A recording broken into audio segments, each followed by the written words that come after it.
Hello everyone. স্বাগতম জনাইছো মোৰ ইউটিউব চেনেললৈকে। আমি মেথছৰ ইতিমধ্যে দুটা বিষয় সিম্পল ইন্টাৰ আৰু কম্পাউণ্ড ইন্টাৰেষ্ট আমি ইতিমধ্যে কভাৰ কৰিছো। ভিডিঅ'বিলাক মোৰ ইউটিউব চেনেলটো দিয়া আছে। যদি আপোনালোকে চোৱা নাই চাব পাৰিব। সিম্পল আৰু কম্পাউণ্ড ইন্টাৰেষ্টৰ পিছত আমি এতিয়া আগবাঢ়িছো অন্য এটা বিষয়লৈকে। এটো হৈছে আমাৰ ইন্টাৰেষ্ট। ইন্টাৰেষ্ট নহয়, পাৰ্চেন্টেজ। এই বিষয়টো হৈছে আমাৰ পাৰ্চেন্টেজ মানে শতাংশ।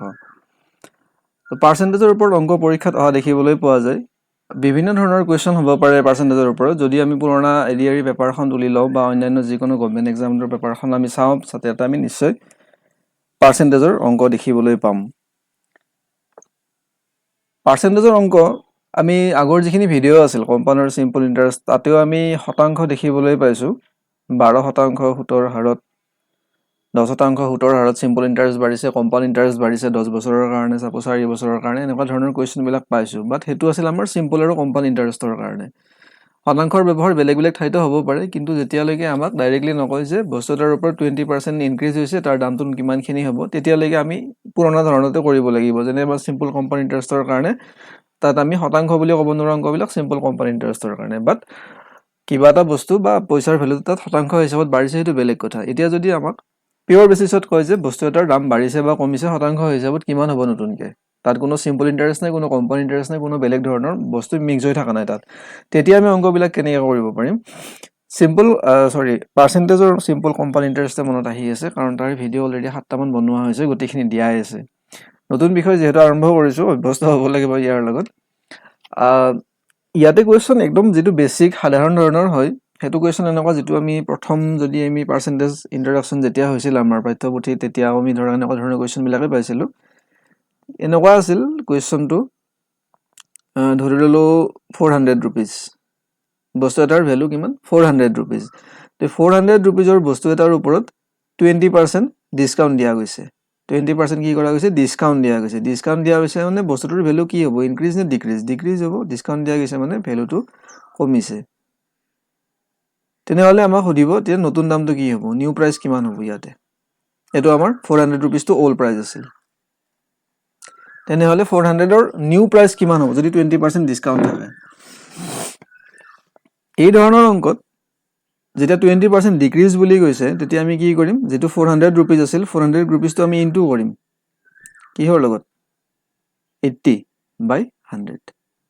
80 কি হৈছে? কাৰণ 20% ডিক্ৰিজ দিছে, মানে 20% ডিক্ৰিজ মানে পাৰ্চেন্টে বুজায় প্ৰত্যেক 100 টকা হিচাপতে 100 টকাত 20 টকাকৈ কমিছে। তাৰমানে 100 টকাত যদি 20 টকা কমে, তে ভ্যালুটো কিমান হ'ব? 80 rupees হৈ যাব বা 80 টকা হ'ব। তো 400 into 80/100 কৰিলে আমি যেটো পাম হেতু হৈ যাব বস্তুটোৰ নতুন প্ৰাইস। যদি আমি এইখিনি কৰো, কেনসেল আউট হ'ব, দুটা 0 আৰু 32 আৰু 0 320। তাৰ মানে 20% ডিসকাউন্ট দিয়াৰ পিছত 400 rupeesৰ বস্তু এটাৰ ভ্যালু হৈ যাব 320। সেম যদি ডিক্ৰিজ বুলি নকয়, ইনক্ৰিজ বুলি কয়, এটো ডিক্ৰিজ কোৱা নাই যে বস্তুটাৰ ভ্যালু কি হৈছে? ইনক্ৰিজ হৈছে। তেনেহলে নতুন প্ৰাইস কিমান হ'ব? নতুন প্ৰাইস হ'ব 400 into ইনক্ৰিজ হলে 120 হ'ব, প্লাস হ'ব বাই 100। তেতিয়া হৈ যাব 480 rupees। ইয়াতে 80 rupees কি হৈছে? ডিডাক্ট হৈছে, আৰু ইয়াতে 80 rupees প্লাস হৈছে। ঠিক আছে, 80 rupees ইয়াৰ পৰা মাইনাস হৈছে 400ৰ পৰা, ইয়াতে 80 rupees 400ৰ লগত কি হৈছে? প্লাস হৈছে। আৰু 80 টো কি আছিল?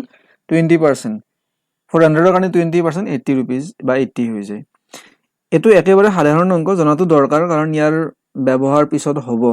গতিকে আমি কৰিলো, কিন্তু এই ধৰণৰ অংক পৰীক্ষাত নাহে যে এটা বস্তুৰ ভ্যালু দিয়া আছে, 20% ডিক্ৰিজ কৰিলে তাৰ নতুন ভ্যালু কিমানখিনি হ'ব বা ইনক্ৰিজ কৰিলে কিমানখিনি হ'ব, এনেকুৱা ধৰণৰ অংক নাহে। অংক পৰীক্ষাত আহিব পাৰে যেটো পছন্দৰ কুৱেশ্যন, এনেকুৱা ধৰণৰ কুৱেশ্যন আহে কেতিয়াবা যে ধৰি ললো মানুহ এজনৰ স্যালাৰি 5000 rupees আছিল। 5000 rupeesৰ পৰা মানুহজনৰ স্যালাৰি যায় 5500 rupees হৈছে। কিমানখিনি ইনক্ৰিজ হ'ল বা পাৰ্চেন্টেজ হিচাপত কিমান পাৰ্চেন্ট মানুহজনৰ স্যালাৰি ইনক্ৰিজ হ'ল, এটো কুৱেশ্যনৰ কাৰণে এটো হ'ব পাৰে যে 5000 rupees আছিল স্যালাৰি, 5000ৰ পৰা স্যালাৰি যাই পেলাই 5500 rupees হৈছে। কিমান পাৰ্চেন্টৰ স্যালাৰি ইনক্ৰিজ হৈছে, এই ধৰণৰ কুৱেশ্যন সোধে। এতিয়া 5000ৰ পৰা 5500 হৈছে মানে কি? স্যালাৰি ইনক্ৰিজ হৈছে 500 rupees। চেলাৰী ইনক্ৰিজ হৈছে 500 ৰুপিজ। এই যে ইনক্ৰিজ হৈছে 500 ৰুপিজটো কিমানৰ ওপৰত হৈছে? 5000ৰ ওপৰত হৈছে। সদায় আমি এটা কথা মন কৰিব লাগিব, বস্তুৰ দাম যদি দিয়া থাকে, মানুহজনৰ চেলাৰী দিয়া থাকে, যিকোনো বস্তু এটাৰ কষ্ট দিয়া থাকে, যিটো আমাৰ ইনিচিয়েল হ'ব, প্ৰথম যিটো দিয়া থাকিব সেইটোৰ ওপৰতে সদায় আমি কি উলিয়াম? পাৰ্চেণ্টেজ উলিয়াম। সদায় আমি সেইটোৰ ওপৰতে পাৰ্চেণ্টেজ উলিয়াম। পিছত যেতিয়া অংক কৰিম তেতিয়া আমাৰ চেল প্ৰাইচ, কষ্ট প্ৰাইচ এইবিলাকো আহিব পিছলৈকে, আমি পাই থাকিম। তাতো আমি সদায় কি ধৰিম? কষ্ট প্ৰাইচ ধৰিম। বস্তুটোৰ কিনা দামৰ ওপৰত বেছ কৰি পেলাই আমি কি কৰিম? লাভ হৈছে নে লোকচান হৈছে সেইটো আমি চাব পাৰিম। তো ইয়াতে ইনিচিয়েল চেলাৰী আছিল 5000 ৰুপিজ, তাৰপিছত নিউ চেলাৰী যায় 5500 ৰুপিজ হৈছে। ইয়াত আমাক সুধি আছে যে পাৰ্চেণ্টেজ হিচাপত আমি দেখি আছোঁ চেলাৰী ইনক্ৰিজ হৈছে, কিমানখিনি চেলাৰী ইনক্ৰিজ হৈছে এইটো সুধি আছে। 500 ৰুপিজ ইনক্ৰিজ হৈছে আউট অফ 5000, তেনেহ'লে 500 ইনক্ৰিজ হৈছে কিমানৰ ভিতৰত? 5000ৰ ভিতৰত ইনটু 100। তিনিটা জিৰ', দুটা, তিনিটা। তিনিটা জিৰ'ৰ কাৰণে দুটা জিৰ', এটা জিৰ' কটাকটি গ'ল। ইয়াতে 5 আছে আৰু ইয়াতে 5, বাকী থাকিল 10। মানে 10% চেলাৰী ইনক্ৰিজ হৈছে। ঠিক আছে, প্ৰত্যেক 100 টকাত মানুহজনৰ চেলাৰী 10 টকাকৈ বাঢ়িছে আৰু সেই হিচাপত গ'লে 5000 টকাত তেওঁৰ 500 টকা চেলাৰী ইনক্ৰিজ হৈ যাব। এই ধৰণৰ কুৱেশ্যন এটা আহে যে তেওঁৰ অল্ড চেলাৰী দিয়া থাকিব, অল্ড প্ৰাইচ দিয়া থাকিব, অল্ড ইনভেষ্টমেণ্ট দিয়া থাকিব আৰু লগতে নিউটো দিয়া থাকিব। দুটাৰ মাজত আমি কম্পেয়াৰ কৰি ওলাব লাগে যে পাৰ্চেণ্টেজ হিচাপত মানুহজনৰ প্ৰফিট হৈছে নে লছ হৈছে, আৰু যদি প্ৰফিট লছ হৈছে কিমান পাৰ্চেণ্ট হৈছে। এই ধৰণৰ এটা কুৱেশ্যন হ'ব পাৰে। তো নাম্বাৰ 1 হ'ব পাৰে এইটো, যিটো অহাৰ চান্স একেবাৰে কম, কিন্তু আমি চাব লাগিব কাৰণ এই ধৰণৰ কুৱেশ্যনৰ আমাৰ ব্যৱহাৰ হ'ব। 2 নম্বৰ ধৰণত হ'ব পাৰে এনেকুৱা এটা। 3 নম্বৰত হ'ব পাৰে, ধৰি ল'লোঁ মানুহজনৰ আমাক অল্ড চেলাৰীটো দিয়া নাই বা অল্ড ইনভেষ্টমেণ্ট দিয়া নাই, যিকোনো হ'ব পাৰে এইটো, অল্ড ইনভেষ্টমেণ্ট দিয়া নাই। আমাক কৈছে যে বস্তুটোৰ ওপৰত তেওঁৰ 15% প্ৰফিট হৈছে, যিটো ইনভেষ্টমেণ্ট আছে ইনভেষ্টমেণ্টৰ ওপৰত 15% প্ৰফিট হৈছে, হৈ পেলাই নতুন যিটো তেওঁৰ নিউ মানে যিখিনি পাইছে তেওঁ, সেই পোৱাখিনি কিমান হৈছে? 500 হৈছে। এতিয়া আমাক সুধি আছে যে প্ৰথমতে তেওঁ কিমানখিনি ইনভেষ্টমেণ্ট কৰিছিল। প্ৰথম যিটো আমাৰ বস্তুৰ দামো হওক, যিকোনো বস্তু হওক, সেই বস্তুটো সুধি আছে পুৰণাটো 15% তাৰ ওপৰত প্ৰফিট হৈছে, এইটো প্লাছ হৈছে, প্ৰফিট হৈছে, আৰু হৈ পেলাই নতুন হৈছে কিমানখিনি? ভেলু বস্তুটোৰ 500 হৈছে। এতিয়া আমাক সুধি আছে যে পুৰণা কিমানখিনি আছিল বা পুৰণা দাম কিমানখিনি আছিল। দাম নাজানো আমি, ধৰি ল'লোঁ এক্সৰ ওপৰত 15% প্ৰফিট, গতিকে 115/100। এইখিনি কৰিলে আমি কি পাওঁ? নতুন ভেলুটো পাওঁ। নতুন ভেলু আমাক দিয়া আছে 500 বুলি। তো এইখিনি যদি কৰোঁ তেনেহ'লে এক্সৰ কাৰণে ওলাব 500 × 100, 500 × 100 আৰু 115 তলত আহি যাব। এইখিনি যদি আমি কেলকুলেশ্যন কৰোঁ তেনেহ'লে ভেলু ওলাব 5 5213 আৰু 5 ইয়াতে হ'ব 100, মানে ওপৰত 10,000/23, 10,000/23। 10,000/23 কৰিলে যিটো ভেলু পাম সেই ভেলুটো হ'ব আমাৰ পুৰণা ভেলু বা বস্তুটোৰ প্ৰথম ইনভেষ্টমেণ্ট আছিল সেইটো।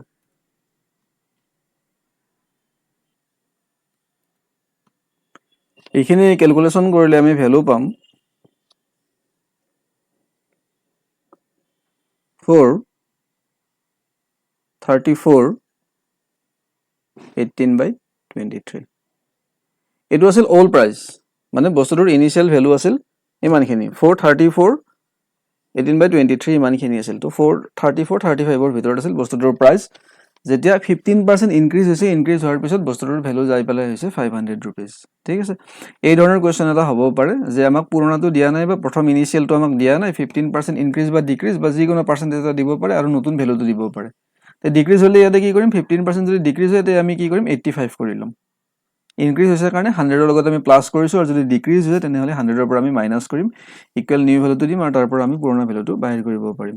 এই 3 ধৰণৰ হয়। ইয়াৰ বাহিৰেও আৰু কুৱেশ্যন আছে, এনেকুৱা ধৰণৰ কুৱেশ্যনো হয় যেনে যে দুটা বস্তু আছে, এটা বস্তু আনটোৰ লগত ৰিলেটেড, তো তাতে এটা বস্তুৰ ভেলুটো বাঢ়িছে, গতিকে এটা বস্তুৰ ভেলুটো কমিব, বা এটা বস্তুৰ ভেলু কমিছে আনটোৰ ভেলুটো বাঢ়িব।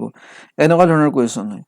যেনে এক্সাম্পল হিচাপত যদি লওঁ, ধৰি ল'লোঁ যে এটা ফেমিলিৰ বাজেটত তেওঁলোকে 1000 ৰুপিজৰ কাৰণে কি কৰে?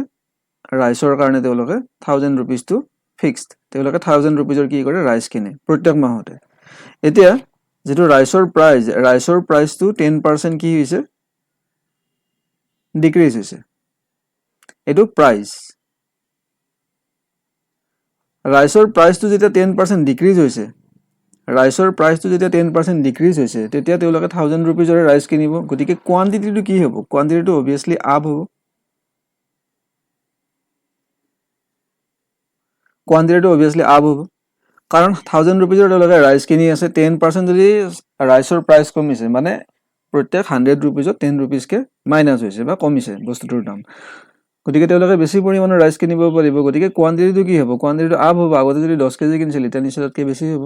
গতিকে এই ধৰণৰ কুৱেশ্যন এটা আহে, কিন্তু তাত এটা বস্তু যে যিটো টোটেল খৰচ কৰিবলগীয়া পইচা, সেই খৰচ কৰিবলগীয়া পইচাটো ছেম থাকিব লাগিব। তাৰমানে বাজেটত ধৰা থাকিব লাগিব, বা পইচা যিখিনি খৰচ কৰিব লাগে সেইখিনি ৰিমেইন ছেম হ'ব লাগিব। এই ধৰণৰ কুৱেশ্যনত কি হয় যে ৰাইচৰ যিটো প্ৰাইচটো কি হৈছে? ডিক্ৰিজ হৈছে। তো আমি ইনিচিয়েল প্ৰাইচটো সদায় কি ধৰিম? ইনিচিয়েল প্ৰাইচটো সদায় আমি 100 ধৰিম।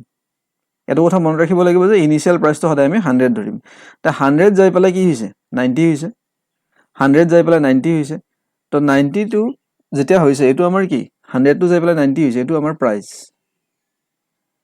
এটা কথা মন কৰিব লাগে ইয়াতে যে আমি প্ৰাইচৰ কাৰণে বা প্ৰথম ক্ষেত্ৰত আমি যিটো কাম কৰিছোঁ, ইয়াৰে উল্টাটো কৰিম তলৰটোৰ কাৰণে। তাৰমানে প্ৰাইচ আৰু কোৱান্টিটি দুটা ইনটু হৈ পেলাই কি হ'ব? টোটেল খৰচটো হ'ব। টোটেল খৰচটো আমাৰ 1000। গতিকে প্ৰাইচটো যিহেতু আমাৰ কমিছে, প্ৰাইচটো কমিছে, গতিকে কোৱান্টিটি বাঢ়িব। গতিকে 100 ৰুপিজৰ পৰা যাই পেলাই প্ৰাইচটো যদি 90 ৰুপিজ হৈছে, তেতিয়াহ'লে ইয়াৰ উল্টাটো কৰিম আমি কোৱান্টিটিৰ লগত। তাৰমানে কোৱান্টিটি 90টো যাই কি হ'ব? 100 হ'ব। এইটো কোৱান্টিটিৰ লগত। তো 100টো যাই পেলাই 90, কাৰণ 10% কি হৈছে? চাউলৰ দাম কমিছে, ডিক্ৰিজ হৈছে। গতিকে প্ৰাইচৰ কাৰণে আমি যিটো কাম কৰি আছোঁ, সেইটো কাম আমি কোৱান্টিটিৰ কাৰণে কৰিম। প্ৰাইচৰ কাৰণে উল্টাটো কৰিম আমি কোৱান্টিটিৰ কাৰণে। প্ৰাইচৰ কাৰণে 90 হৈছে, গতিকে 90টো যাই পেলাই কোৱান্টিটিৰ কাৰণে 100 হ'ব। এতিয়া ইয়াতে এটা বস্তু ক্লিয়াৰ হৈছে যে 90টো যাই পেলাই 100 হৈছে মানে কি? কোৱান্টিটি বাঢ়ি আছে। কিমানখিনি কোৱান্টিটি বাঢ়ি আছে? 10 বাঢ়ি আছে। তো 90টো যাই পেলাই 100 হৈছে মানে কোৱান্টিটি বাঢ়ি আছে। কিমান বাঢ়ি আছে? 10 বাঢ়ি আছে। আৰু 10 বাঢ়ি আছে কিমানৰ ক্ষেত্ৰত? এইটোৰ ক্ষেত্ৰত 90। তো 90ৰ কাৰণে যদি 10 বাঢ়ি আছে, 10 বাঢ়ি আছে আউট অফ 90, তাৰ যদি আমি পাৰ্চেণ্টেজ উলিয়াওঁ, তেতিয়াহ'লে কোৱান্টিটি কিমানখিনি তেওঁলোকে বেছিকৈ কিনিব পাৰিব, সেই বস্তুটো আমি উলিয়াব পাৰিম ইয়াৰ পৰা। এইটো কেঞ্চেল আউট হ'ব। তে 100/9, 100/9 মানে 11/9, ইমানখিনি। প্ৰাইচৰ ভেলু যদি 10% ডিক্ৰিজ হয়, তেওঁলোকে তেতিয়াহ'লে 1000 ৰুপিজটো মেইনটেইন কৰাৰ কাৰণে তেওঁলোকে কোৱান্টিটি ইমানখিনি ইনক্ৰিজ কৰিব লাগিব। এইটো ইনক্ৰিজ হ'ব, কাৰণ 90 যদি আছিল, 90ৰ পৰা 10 মানে কি? 10 ইনক্ৰিজ হৈছে। তাৰমানে ইয়াতে তেওঁলোকে ইমানখিনি ইনক্ৰিজ কৰিব লাগিব, 11/1/9, ইমানখিনি তেওঁলোকে ইনক্ৰিজ কৰিব লাগিব। তো এইটো ধৰণৰ এটা কুৱেশ্যন হয়। ইয়াতে এটা কথা মন কৰিব লাগিব যে এইটো আমি 100 ধৰিম। ইনিচিয়েল আমাক যিখিনি দিয়া থাকিব, এইটো আমি 100 ধৰিম। তো এই ধৰণৰ কুৱেশ্যন হ'ব পাৰে। ইয়াৰ বাহিৰেও আৰু অন্যান্য কুৱেশ্যন আছে। তো সেই কুৱেশ্যনবিলাক লাহে লাহে আমি লৈ আহিম। এই ভিডিঅ'টোত অকল আমি ডিছকাছ কৰিলোঁ যে পাৰ্চেণ্টেজ বেলেগ বেলেগ ক্ষেত্ৰত কেনেকুৱা ধৰণৰ হ'ব পাৰে, বা তাক উলিয়াবৰ কাৰণে আমি কি বেছিক বস্তুখিনি আমি কেনেকৈ কৰিব পাৰোঁ, সেইখিনি বস্তু আমি চালোঁ। ইয়াৰ পিছৰ ভিডিঅ'টোত আমি কুৱেশ্যনবিলাক লৈ আহিম। অ'কে, ধন্যবাদ।